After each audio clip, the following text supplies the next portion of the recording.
Imagine, a podcast series by Imagine Theatre. Hello again, I'm Martin Ballard and this is episode 20 of the podcast series. We are in December and there's less than a month to go until Christmas Day as Imagine Theatre begins to open 16 shows across the UK. For more information, go to their website at www.imaginetheatre.co.uk. So I hope you're well and I hope the Christmas shopping is well underway. If you missed any of the previous episodes, by the way, with directors, choreographers and stars of Imagine Theatre shows, don't forget you can catch up with them anytime because they are still available. And don't forget as well to subscribe to the series so that you don't miss out in the future. In episode 19, I was joined by Kilmarnock's favourite dame, the actor, writer and teacher Fraser Boyle. Now this time, it's the turn of the singer who Louis Walsh said reminded him of a young Bette Midler when she hit our television screens on The X Factor. It is Barbara Bryceland. How are you, Barbara? I'm wonderful. How are you? Are you having a good day? I'm having a great day. Absolutely great day. Interesting to catch up with you. We'll talk about all the things you've done, not just X Factor, but The Voice as well. But how did it all start for you, Barbara? As a child, were you always a performer? Yes. I was a born show-off, Martin. A born show-off for sure. Yes, I always loved to sing. My father was a singer and we sang, you know, with the old-fashioned family, lots of good family parties with a good old sing-song, spin the bottle. So I always grew up listening to my family sing round about me, so it was always good fun. Now, there's a difference, though, between singing with the family, you know, as a family group and so on, and turning it into a career. So how did that happen? Okay. I was watching The Respect, the Aretha Franklin show the other day, and there was a bit in the film where they woke Aretha up in her bed and says, come and sing in the living room. And that's kind of what happened to me quite a lot when the family was having a party and the kids were all put to bed, and then later my dad would come up and say, come on and give us a couple of songs. And so I know he was very, very proud of me because my dad passed away when I was only 9 years old. So I have these fantastic memories of him encouraging me to sing, because he was a lovely singer also, and he sang in a band back in the day. So yeah, it came from there, and then all the way from primary school, high school, and then I was in a band when I was in high school. And I just can't ever remember a time in my life when I didn't sing. So when you finally got up in front of a proper audience, I guess it was easy in a way. You weren't feeling nervous at all because you'd done it so many times in front of friends and family. Yeah, and that's one of the things that Tom Jones said to him when said on The Voice, he says, Barbara, you have no nerves at all. I said, well, I don't know if it's no nerves, it's just I'm kind of focused on what I'm doing, and maybe I'll get I'm probably more nervous about doing panto, to be sure, than getting up and singing. Singing's the easy part for me, yes. And you mentioned panto. Have you always been to see panto? Do you remember seeing it as a child? Did you take your own kids to see pantos? Yes, we went to see panto, and I always took my my daughter and all our family. We would all buy about 20 tickets and all go together. But we'd go into Glasgow quite often and see the pantomimes in Glasgow. I'm a huge Elaine C. Smith fan, believe it or not. She's a Scottish, she's done everything, actress, everything. She's done it all, singer. And so she was always queen of the pantos. So we would go and see her. And of course, the phenomenal Gerard Kelly up in Scotland, who passed away a few years ago.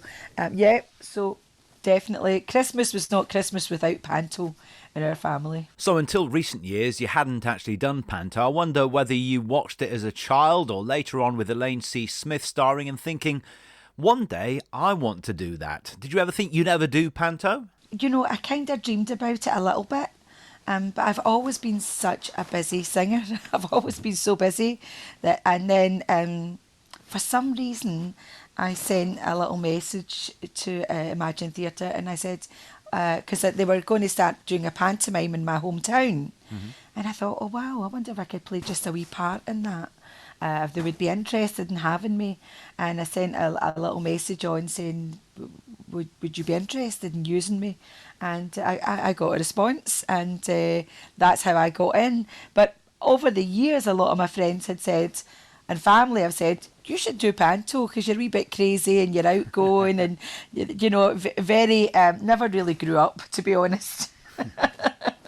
So, yeah, panto is really my thing, to be honest. So until shows like The X Factor and The Voice came along, and we know you were in a band and obviously singing, but what sort of work were you doing predominantly? Before The X Factor came along, I was a self-contained act.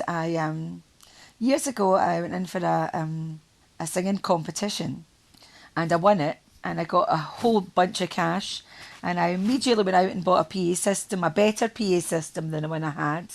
And because I was all over the newspapers, because remember, this was before social media and all that stuff, and before mobile phones even. Can you imagine that? Living in the times. And so I was gigging and doing very well, putting lots of bums on seats. So yeah, that was me. I've really been on the road ever since winning that competition. And then the X Factor came along and people said, oh, you should go in for the X Factor, you should definitely be in that X Factor. And so I went for that and I got it. And I had a little dream of meeting Simon Cowell. That was my, you have these little dreams in your head, and that happened and it came to pass. And of course that just expanded everything. So yeah. I've not looked back since the X Factor. Now, I don't want to use the infamous J word because everybody talks about the journey they had on shows like the X Factor, but I'm good friends with Sam Bailey and she talks about the experience that she had. Interestingly, everybody on those sort of shows has a totally different experience. So how would you describe yours? I love it. Yes, and it was very positive. I believe in being positive and looking That's just the way I operate. My everyday life is like that. I love what I do, and I think what you put out into a programme you're going to get back. It's going to be magnified if it's on a screen, let's face it, or on a stage.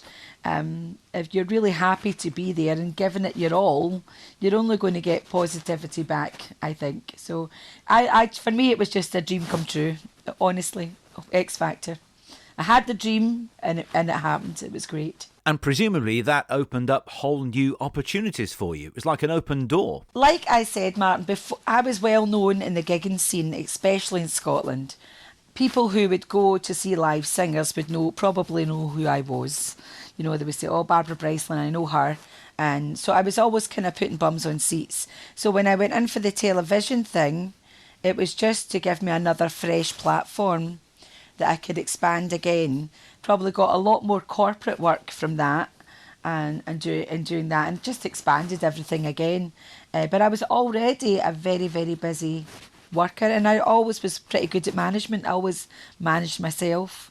And I have never had a quiet week or a quiet month or a quiet year, apart from COVID. And as if that wasn't enough, you had those fabulous remarks from the X Factor judges, from the likes of Louis Walsh and Simon Cowell, along with Sharon Osbourne and Danny Minogue. Some people, of course, will have a go at the X Factor. Some people will try their luck on The Voice. You did both. Not only that, you managed to get yourself onto Team Sir Tom, and he was also really complimentary, wasn't he? He was just the loveliest guy. He probably was the reason why I went in for the show, because I was there, Martin, for the first series, and of course, I'm big in the gay scene. I've always been big in the gay scene. I started working the gigs there about 33 years ago, and that was a time when the gay scene was very different as well. That there was only gay people that really went there. There was a few straights, and at the time I got a lot of stick for doing it from the straight community. Why are you in working in there? Because, it was a no-no, an absolute no-no. And I'd never understood that because I always went in and sang in the gay scene and had an absolute ball. And I thought, no. So I've always made my own choices and went with my own gut feeling. And I just love my friends there.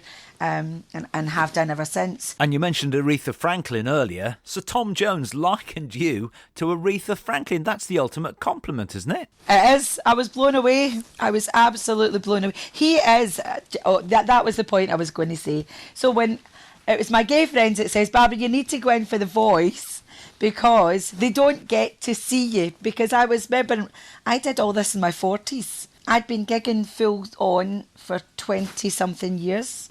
I'm in the X Factor, and then 5, 6, 7 years after that, I'm on The Voice. And so Tom Jones was the older judge. I was the older contestant, shall we say. Yeah. And it really worked. We got each other immediately. And I don't know if you ever watched the blind audition. When he turns round, I just blow him a kiss and he winks. And we just immediately get each other. And that was the way it seemed to continue all the way through my journey on The Voice. We got each other because we understood what it was like to be a gigger for many years. Him on an international phenomenal level, but me on a small time level. And, you know, we understand what that's all about. And just to show your versatility, Louis Walsh, of course, likened you to Bette Midler. Sir Tom Jones likened you to Aretha Franklin, and then you go and sing Lady Gaga. Well, I think this is where they were trying to challenge me, because they thought, well, here she is. She's come out, she's done a big ballad, big standard song. Let's throw something else at her. But really, I'm a bit of a rock chick. I do a lot of rock stuff. And Gaga, and that was a song that was already in my set, that I'd already covered. And Leanne Mitchell, who was the lady who won it, who I think is phenomenal, she says to me, let's do this as a ballad. I said, no, I've done a ballad. We need to go. This is an opportunity for you and I to go and rock this joint. We have to go in there and take the roof off the place because we've got two big women with big voices. Let's make it happen. Trust me on this. And, you know, I'm very, very, very proud of that final performance of Lady Gaga. Well, there's no doubt it was an incredible performance. It had standing ovations. And, of course, there is no shame whatsoever, is there, in being knocked out of the competition by the eventual winner? No. So my joke is I actually came in second. I'm runner-up. So again, the incredible thing, Barbara, is the versatility in the sort of songs that you can sing and that you include in your sets and so on. And I wonder where that comes from. Was there a real eclectic sort of taste in music in your family when you were growing up? Yes, we were. My father was Perry Como, Nat King Cole, all the standard singers, and Ella Fitzgerald. I've always loved black women singers. I think they're just the best. And so I listened to a lot of Aretha Franklin over the years, and I just think so. You as a young girl, you mimic them, but over the years, I've always enjoyed all types of music. To be honest, rock stuff. I love Blondie as well. I know another extreme. Meatloaf. I covered a lot of Meatloaf stuff over the years as well. Fleetwood Mac. So just your rock. Every genre I've tried to cover, and I think it's worked out well for me because I can go into almost any audience and give them something that they're going to really enjoy, and I love that I can do that. I look at the audience and I think, nah, I'm going to go with this. I've sang in men's prisons where I thought, okay, I'm going to bring out Meatloaf and do all that. Because, you know, a girl going in there to a prison, an all-men's prison, back when I was very young, that was quite a challenge. And I thought, okay, what material can I use in here? So if you've got a lot of material, then there's more to choose from. I've spoken to a lot of young singers over the years who maybe have got 20, 30, 40 songs in their repertoire, and I said, oh, you'll need to double that. You'll need to learn more songs. You need to have a lot more to do it. And of course, on the back of the X Factor, The Voice continued to open up new doors for you, didn't it? And both of those shows and the fame that came with them has enabled you to travel the world and perform all over the place, hasn't it? Yeah. I worked in Canada, America, Tenerife. I actually go on holiday there quite a lot, and it's not unusual for me to do a couple of gigs, and I usually sell them out as well when I'm over there. So it's nice to go to full houses. And yeah, and I'm a big fan of. I go to Belfast a lot. I love Belfast. I love the gay scene in Belfast. I go there to the Kremlin, and I do their gay prides every year. I do quite a lot of gay prides over the years, and love it. I'm always the big voice that comes out. It's fun. And along the way, you've had a chance to support all sorts of people like Sophie Ellis-Bextor and Joe McElderry, haven't you? Loads of them. The Cheeky Girls as well. My husband loved that one. He was right in there. He takes a lot of pictures, my husband. He's an event photographer. And he says, Barbara, grab the camera, I'm getting in between they two. So he was delighted with that. Yeah, I've worked with a lot of brilliant acts over the years, and Bewitched, too many to mention. Back in the day, Alvin Stardust, yeah, so there you go. So all these people, yeah, I worked with them all, and it was good. It's been good, and it's still good, Martin, it's still good. So you've had this television exposure, it's opened up doors for you, you're working in this country and around the world as well. In fact, you couldn't fit any more work into your schedule even if you wanted to because you're so busy, and then all of a sudden COVID-19 comes along and everything stops. How did that affect you, Barbara? Well, I think we all thought it was only going to last for a couple of weeks. Let's face it. I never seen that coming. So what I did was I chilled out. I chilled out, put on some weight like everybody else done, and watched Netflix. And then after a couple of weeks, I thought, oh no, I can't keep this up. I need to be busy again. So I set up studio in my house and started doing live shows. And I decided to do what I call a boom, boom, boom show on a Saturday, which is a party show. And then I decided, because I've got an elderly mother, to do a song for the elderly on a Sunday, a show for the elderly on a Sunday. And before I knew it, I had thousands of people tuning in, just like what Sam Bailey's. I love Sam Bailey. I don't know if you know that. I'm a huge fan of Sam Bailey. And so we were all doing these shows live.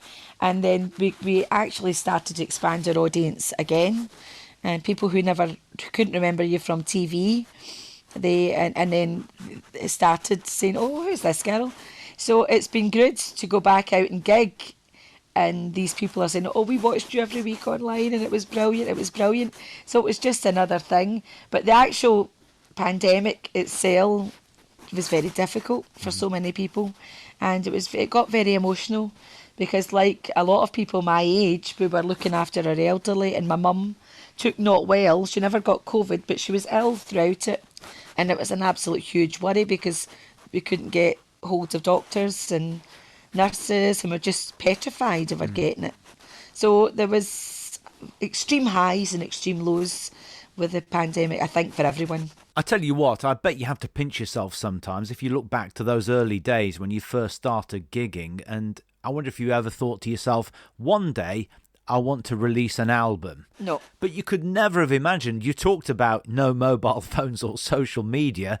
There was no internet, really. And so you would never have imagined you'd have over 500,000 subscribers on YouTube, for instance. I mean, you just couldn't predict that, could you? No, never imagined it. No, I think Edge of Glory went to 1.5 million views. Wow. Plus, I think it was on the Lady Gaga... she has another page, and I think it's got like 1 million on that as well. So it has went through the roof. The Edge of Glory really went places, and so did Wild Horses. I think it's almost at 1 million, on top of all the other things that I've done as well. So yeah, it's been outstanding. Now, we've talked about you going to see Panto, and we've talked about how you got your first job with Imagine Theatre, but what was it actually like when you did your first Panto as a performer? Because it's very, very different to what you'd been doing before, isn't it? Well, I was blown away. I thought it was going to be a lot easier, for being honest, Martin. I was blown away. I'm a hard worker. I love to work. I've never stopped working in 32 years. And they asked me to be the fairy in Cinderella, and I was blown away that they would ask me to do that. And it was exciting for my hometown because I have a big following in Falkirk. So this was the excitement of it all was amazing at the time. And, you know, all the publicity, and, you know, you see your name's up everywhere and your face is up, dressed in this big fairy, beautiful fairy dress, and everybody was really excited. And then they sent me the script and the songs, and I really was struggling to get the lines down because I'd never had to. I've always ad-libbed and told stories on stage, so I'd never had to stick to a script. So it was difficult. It was. But we got there. I got there in the end. But when the second year I went back and done Aladdin, I had all my words down, and I was a lot more confident the second time, going in than I was the first time. But it was I learned a lot, and I had so much respect for the other actors that I was working with. They were just incredible, just incredible. It's strange though, isn't it? As a singer, you can learn a song just like that. You don't have to sit down and concentrate on the lyrics. They just seem to come. But learning the lines in a script is completely different, isn't it? Yeah. And the timing, and getting the timing right, and standing in the right place. But I did have a few hairy moments with panto, and I'm sure my colleagues who worked with me on that year will be sitting nodding their heads and saying, oh, here's, it's a lot of highs, because when I sang, the audience went wild. It was great. But again, there was a few times when I got the timing wrong. There was one moment where, with the fairy, they make a little noise like a drrrr, and that was my turn to enter. Mm-hmm. But there was also a bear on the show, and and he got a little drrrr. It was slightly different, but I heard it wrong, and I thought it was my time to be on. So I jumped on larger than life, threw my arms up, and with my fairy wand, and here it was the bear that came on the other side of the stage, not me at all. And I was ready to deliver lines, so I slowly kind of backed off back into the side off stage, and then when it was time for me to come on, drrr, here I come, deliver the lines, the whole audience fell about laughing. So, yeah. I've got this image of the bear appearing on stage and going, get off, get off. Yeah. No, I think the rest of them, I think Cinderella was like, get her off. She's not on right. Cinderella was raging. That was funny. So, of course, COVID hasn't gone away, but now we're out of lockdown and things are returning to something like normal. I assume the work started flooding back in for you, Barbara. Completely inundated. Yeah, I'm working a wee bit too much now, Martin, to be honest, but I've got a full year. Really looking forward to panto, because this year I'm going to be Fairy Fiona in Beauty and the Beast, and so I'm looking forward to getting the songs and getting the script, and because now I've kind of managed a way, found a technique and a good app that helps me learn the lines a lot better, which I just didn't have the first time. So, yeah, so it's going to be exciting. OK, well, let's finish with those three final questions that I've been asking all of the guests on the podcast series. And the first, Barbara, is a straightforward one. What is your favourite panto title? Cinderella. It's absolutely magical, especially the point where she goes to the ball and they convert the little mice. Oh, it's just, and she gets her dress, and the carriage comes on stage, and I had a few friends who were tears. They says, Barbara, we watched that scene and we just cried and cried. It was so beautiful, and for me, it was so funny as well. It's a funny panto. All the pantos are hysterical, but that was absolutely magical during that scene. And of course, the fairy godmother in Cinderella has the joy of creating all of that magic. Yes, that was me. That was me. So it was great going through that I looked at Cinderella like a little daughter who, I'm going to come and change your life. And it was beautiful. That's what was going through my head. So I got quite emotional as I sang that song and made that happen, the transformation. It was beautiful. Now, I know from playing the Ugly Sister many times and having spoken to lots of other people in Cinderella over the years, we've all done this. I know I have anyway.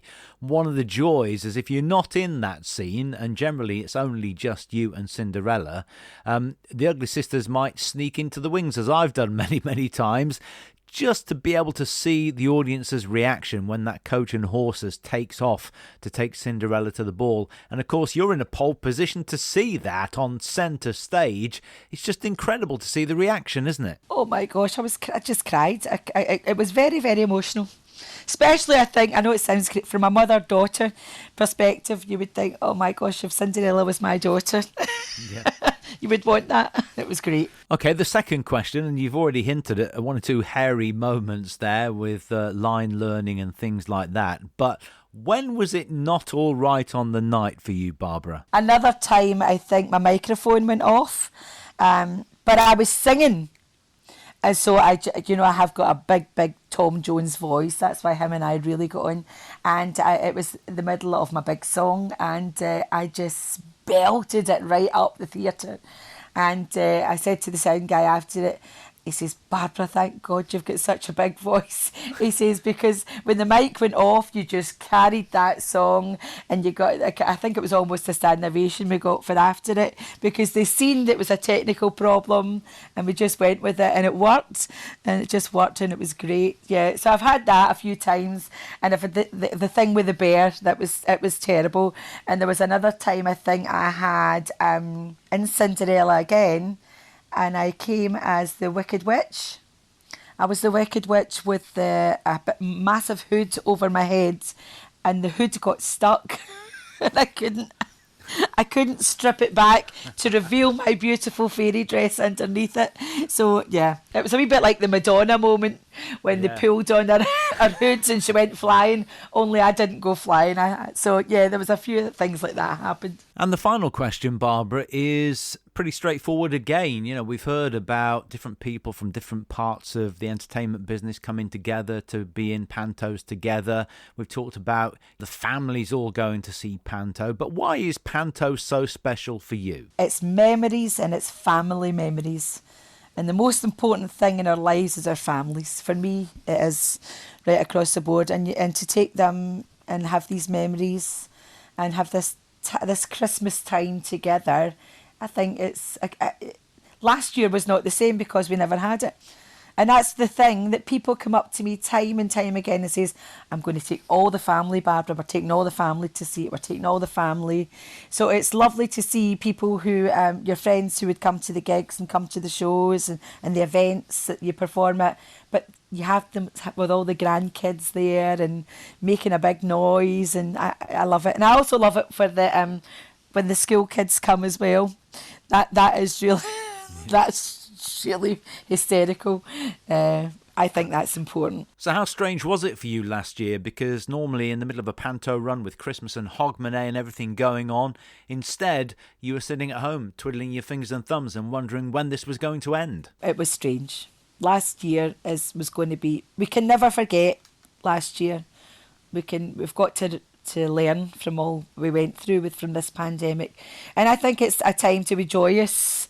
It's a time to enjoy your life now, because we weren't able to hang out with our families as much. We weren't able to take our grandkids. I've got 2 grandchildren. We weren't able to take them out the places and do the things and actually spend time with them, because there was a time I wasn't able to get into their home. And everyone can relate to that. I'm sure you can relate to that as well, Martin. Absolutely. Just the hell of it all. Yeah. And for me, that was the hell of it all. So yeah, I'm looking forward to the families all coming and having fun. And again, I bet you can't wait to get back again this year, because you'll be working with a totally different group of people, because panto brings together all sorts of performers from all different areas of the entertainment business, doesn't it? It does. And you know, the cast that I work with are so brilliant and so funny and so good and so focused, and they've taught me so much. I enjoy that. I enjoy also having that younger energy round about me as well. It's good and it's fun, and we get lots of laughs, and it's good to also discuss the scenes and how can we make this funnier. So we've got a lot of upcoming stars that are on the show as well. We've got, I don't know if I can say Scott Watson's on there, and he is really wow. He's just full of energy. So I'm really looking forward to getting on there with these guys again and the girls again and putting it all together. That's part of the magic as well for me, watching how, because when you read it on the script and you learn the lines and then you see how it's all fantastically put together to become something wonderful. Well, listen, we wish you all the very best for your run of Beauty and the Beast in Falkirk this Christmas. Barbara, thank you so much for talking to us. Martin, you're so kind. Thank you very, very much. Thank you. All the best to yourself. I hope you have a wonderful rest of the year. Oh, thank you so much. And that's about it, I'm afraid. But before we finish, a quick word to say break a leg to the Imagine companies in Coventry, Kilmarnock, Leamington Spa, Wolverhampton, Reading, Rotherham and Kilcoddy, which are already open, and to the companies in Croydon, Falkirk with Barbara, Greenock, Porthcawl, Hoxton Hall, Inverness, Halifax, Llandudno and my own company at the De Montfort Hall in Leicester, who all open this weekend. Have a great run, guys. And don't forget to subscribe to the series to catch up with any episodes you've already missed, and because there are many more fabulous guests still to come. And don't miss episode 21, our Christmas edition, when I'll be talking to Imagine's associate producer and head of celebrity casting, Laura Taylor. So I'll see you then. Thank you for listening to the latest edition of Just Imagine, the podcast series from Imagine Theatre. And you can find out more by going to www.imaginetheatre.co.uk.